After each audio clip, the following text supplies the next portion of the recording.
#AskDrJohnWatts and type చేసి మీ questions అడగండి, తప్పకుండా రిప్లై చేస్తాను. Explore Nikhil Shetty. Sir, I have gone through minoxidil response test. In the report, response was minimal. Can I take oral minoxidil? Will it be effective? యూజువల్గా మినాక్సిల్ response test ఎప్పుడైతే చేస్తామో అది మీ scalp మీద ప్రాపర్గా పని చేస్తుందా పని చేయదా అని తెలుసుకోవడానికి చేస్తాం. అలా ఎందుకు చేస్తామంటే కొన్ని రకాల ఎంజైమ్స్ ఏవైతే మినాక్సిల్ని బ్రేక్ చేసిన తర్వాత అది యాక్టివ్గా అబ్జర్వ్ అయ్యేలా చూస్తాయా లేదా అనే దాన్ని కనుక్కోవడానికి. ఎప్పుడైతే ఈ ఎంజైమ్స్ మన బాడీలో ఉంటాయో ఆ మినాక్సిల్ అనేటువంటిది ఈజీగా బ్రేక్ అవుతుంది, ఈజీగా అబ్జర్వ్ అవుతుంది. మినాక్సిల్ వల్ల వచ్చే లాభం మనకు ఈజీగా అందుతుంది.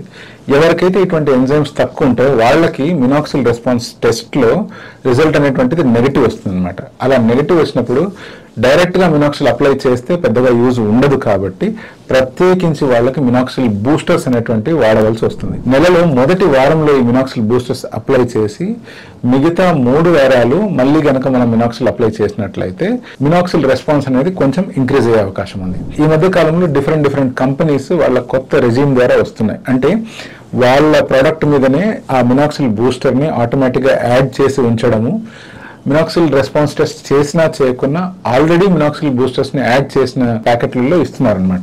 సో ఇదంతా దేనికి అంటే టాపికల్ అప్లికేషన్ గురించి. బట్ ఎవరికైతే ఈ మినాక్సిల్ రెస్పాన్స్ టెస్ట్ మినిమల్ కానీ నెగిటివ్ వస్తుందో అటువంటి వాళ్ళకి ఓరల్ మినాక్సిల్ ప్రాపర్గా పని చేస్తుందా చెయ్యదా అనేటువంటి దాని మీద ప్రాపర్గా స్టడీస్ అనేటువంటివి ఇంతవరకు పబ్లిష్ అవ్వలేదు. ఎందుకంటే ఓరల్ మినాక్సిల్ని హెయిర్ కోసం వాడడం అనేది ఈ మధ్యలోనే స్టార్ట్ అయింది.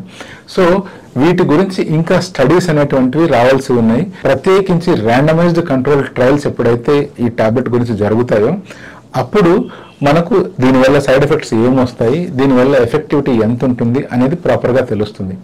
అంతవరకు మనం ఫెయిత్తో ఈ టాబ్లెట్ని వాడడమే. ఒకవేళ మనం గనక సైడ్ ఎఫెక్ట్స్ అబ్జర్వ్ చేసినట్లయితే ఇమీడియట్గా ఈ టాబ్లెట్ని స్టాప్ చేయాల్సి ఉంటుంది. అంతేగాని సొంతంగా పొరపాటున కూడా మీరు ఈ టాబ్లెట్ని వాడకూడదు. మీ డాక్టర్ మీ హెల్త్ చెకప్ చేసి మీరు నిర్భయంగా ఈ టాబ్లెట్ వాడొచ్చు అంటే మాత్రమే దీన్ని స్టార్ట్ చేయాలి.